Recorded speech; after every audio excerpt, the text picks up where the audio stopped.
Hello नमस्कार दोस्तों, स्वागत है आपका अपने YouTube चैनल विजय की ओर पर।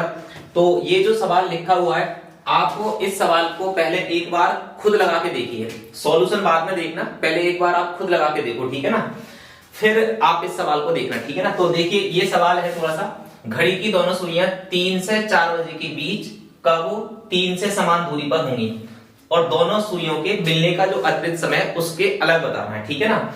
तो ये सबसे पहले सवाल समझ लेना है। देखिए मैं एक घड़ी के लिए दिखा रहा हूं तुम्हारी, और घड़ी के जरिए आप इस सवाल को समझिए, ठीक है ना।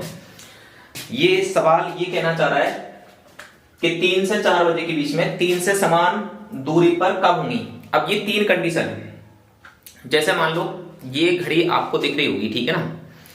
अब इसमें इस समय अगर हम बजाएं 3 पूरा का पूरा, जैसे मान लो इस समय कितना बजेगा 3, जब इसमें 3 बजेगा तो जब 3 बजाएंगे इसमें, तो इस समय कितना दूर है, अभी तो मिनट की जो सुई है वो काफी दूर है नहीं।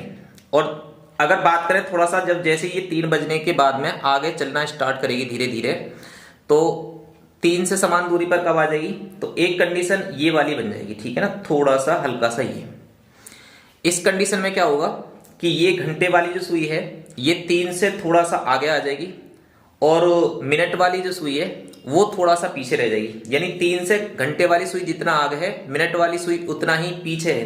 तो इसका मतलब हम कह सकते हैं कि ये समय वो समय होगा जब 3 नंबर से दोनों सुइयां समान दूरी पर होंगी, ठीक है ना। एक कंडीशन तो ये वाली देख लिया आपने।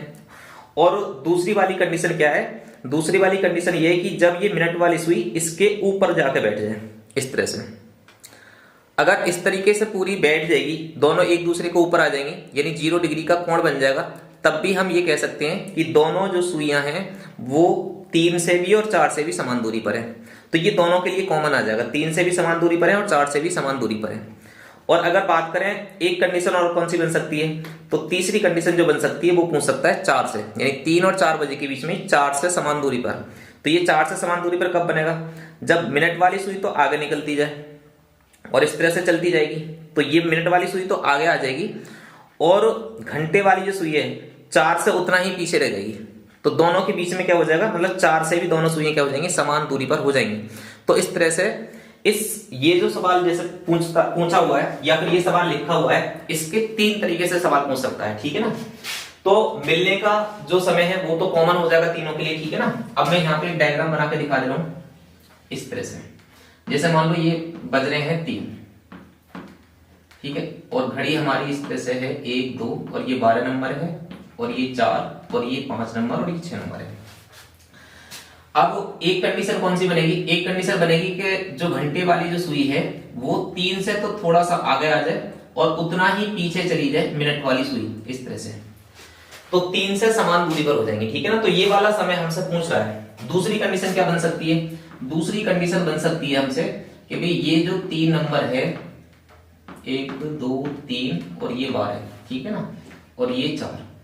तो दूसरी कंडीशन क्या बन सकती है कि मिनट वाली सुई भी मान लो यहीं पे है और इसके ऊपर ही आके बैठ जाए, मतलब घंटे वाली भी सुई यहीं पे और मिनट वाली भी सुई इसी के ऊपर आके बैठ जाए, तो दोनों सुइयां एक ऊपर आ जाएंगी, एक दूसरे के ऊपर आ जाएंगी। तब भी हम कह सकते हैं कि ये वाली दोनों सुइयां मतलब 3 से भी समान दूरी पर होंगी और 4 से भी समान दूरी पर होंगी। तो 2 कॉन्सेप्ट ही हो गए। और तीसरा पूछ सकता है 4 से कब समान दूरी पर होंगी, तो 4 से समान दूरी पर ये मिलने का समय तो हो ही गया और एक अतिरिक्त समय हो जाएगा।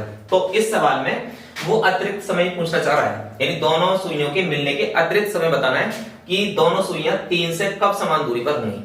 तो इसे करने की आसान ट्रिक है, ठीक है ना। आप एक चीज याद रखना, और ये ट्रिक समझ लो आप, या कुछ भी याद रख लो, यानी ट्रिक समझ लो चाहे तो।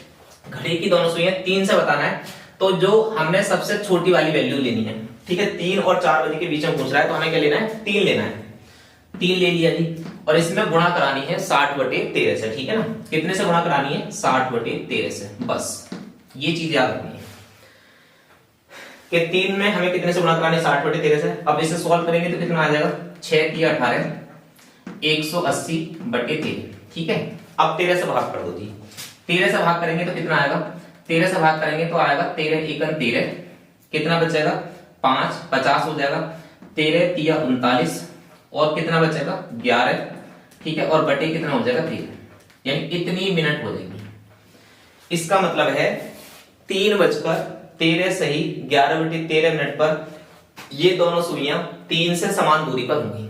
तो एक समय कौन सा आ गया हमारा, ये वाला आ गया 3:13 सही 11/13 मिनट पर।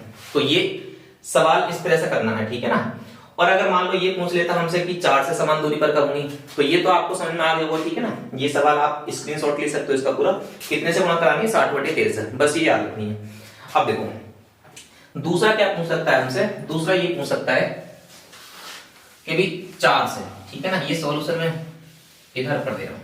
अगर मान लो यही सवाल हमसे इस तरह से पूछ लेता कि 4 से समान दूरी पर कब होंगी, मान लो इस तरह से पूछ लिया कि घड़ी की दोनों सुइयां 3 से 4 बजे के बीच में कब 4 से समान दूरी पर होंगी, मिलने का जो समय उसके अतिरिक्त समय बताना है। तो हमें क्या करना है, अब 4 के बाद में पूछा है, नहीं 4 से पूछा है, पहले तो पूछा था 3 से, अब बताना है 4 से, ठीक है ना। 4 के बाद में तो 4 पे अगर बताएगा तो हम क्या करेंगे, 4 में 1 जोड़ लेंगे, ठीक है ना। बड़ी वाली जो वैल्यू होगी उसमें 1 जोड़ लेंगे और तब गुणा कराएंगे हम 60/13 से, तो हमारा करेक्ट आंसर आ जाएगा। तो ये 60/13 आपको याद रखना है। अब 4 और 1 कितने हो जाएंगे 5, और 5 की गुणा करा देंगे 60/13 से, तो कितना आ जाएगा 5 6 30 300/13। अब इसे अगर डिवाइड करेंगे तो कितना हो जाएगा 13 दूनी 26, और कितना बचेगा 4 और 40, 13 तिया 39 और 1/13। तो कितनी मिनट हो जाएंगी, ये हो जाएंगी 3:23 सही 1/13 मिनट का, ठीक है ना। तो सही आंसर क्या हो जाएगा इसका 3:23 सही 1/13 मिनट। तो इस तरह से इस सवाल का भी आंसर आ जाएगा। यानी कब पूछा है, 4 से समान दूरी पर पूछा है तब।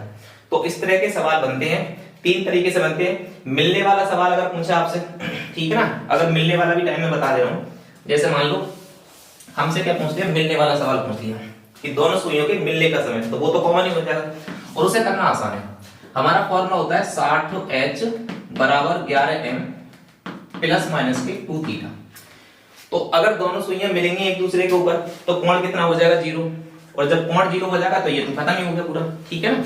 अब कितना बचा 60, H का मान कितना लगाना है, H का मान लगाना है 3, ठीक है ना, क्योंकि 3 बज करेगी तो हमें कितना मिनट निकालना है, तो मिनट हमें निकाल देंगे बाद में। तो कितना हो जाएगा 11, और M हमें निकाल के आना है, ठीक है ना, 3 बजने के बाद में। तो ये कितना आ जाएगा 6 3 18 180, और बटे कितना हो जाएगा 11, तो ये आ जाएगी हमारी मिनट निकल के। अगर मिलने का समय पूछता तो वो दोनों का कॉमन हो जाएगा, 3 से भी समान दूरी पर होंगे इस टाइम पे, और 4 से भी। इसे भाग कर लो तो कितना हो जाएगा 11 1 11, 7 बचेगा 70, 11 6 66, और कितना बचेगा 4/11।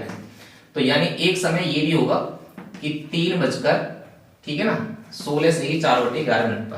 तो एक आंसर ये भी हो जाएगा जो मिलने का समय होगा। तो इस तरह से इस सवाल के 3 तरीके से सवाल ये पूछा जा सकता है, ठीक है ना। इस सवाल के जो होंगे सॉल्यूशन भी 3 होंगे और 3 तरीके से पूछा जा सकता है, ठीक है ना। तो ये चीज आपको समझ में आ गई होगी सही तरीके से। इसी तरह से आप कोई और अगर सवाल आए तो आप पेपर में आराम से कर सकते हो, ठीक है ना। ये ध्यान रखना है कि अगर ये लोअर लिमिट हो जाएगी ना और ये अपर लिमिट हो जाएगी, तो लोअर लिमिट में तो सीधा सीधा गुणा करा देना है 60/13 से।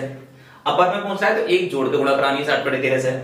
और अगर मान लो मिलने का समय पूछ रहा है तो आप इस मेथड से कर सकते हो, है नहीं। या फिर और भी तरीके होते हैं कि भाई 3 बजे कितना दूरी का समय है, इसे हम इससे भी कर सकते हैं घड़ी वाले तरीके से डायग्राम बना के, कि जैसे 3 बजे इतने समय का होता है, 3 बजे तो इस समय कितना मिनट का फासला है, 15 मिनट का फासला है। इसे इसके ऊपर लेके आ लो, तो इसके ऊपर लेके आएंगे तो कितना चलाना पड़ेगा 15 मिनट चलाना पड़ेगा, और 15 मिनट चलाएंगे तो किस रफ्तार से चलती है 12/11 के हिसाब से मिनट वाली सुई। तो 15 की और 12 की गुणा करा देंगे तो 12 पंजे 60, यानी 12 पंजे 60 और 12 एकम 12 और 6 कितना हो जाएगा 18, 180/11। तो इससे भी देखो ये वाला आंसर आ गया ना, आ गया। तो हम इसी तरीके से निकाल सकते हैं, इस तरीके से निकाल सकते हैं। तो आप इस तरीके से निकाल लेना फॉर्मूले से। तो ये मिलने वाला समय है, और ये वाला जो सवाल है ये थोड़ा सा इस तरह से आपको याद रखना है, ठीक है ना। तो आशा करता हूं कि ये कॉन्सेप्ट आपको सही तरीके से समझ में आ गया होगा, और आप इस वीडियो को अगर ना समझ में आए तो एक बार और देख सकते हैं, ठीक है ना। तो वीडियो देखने के लिए धन्यवाद।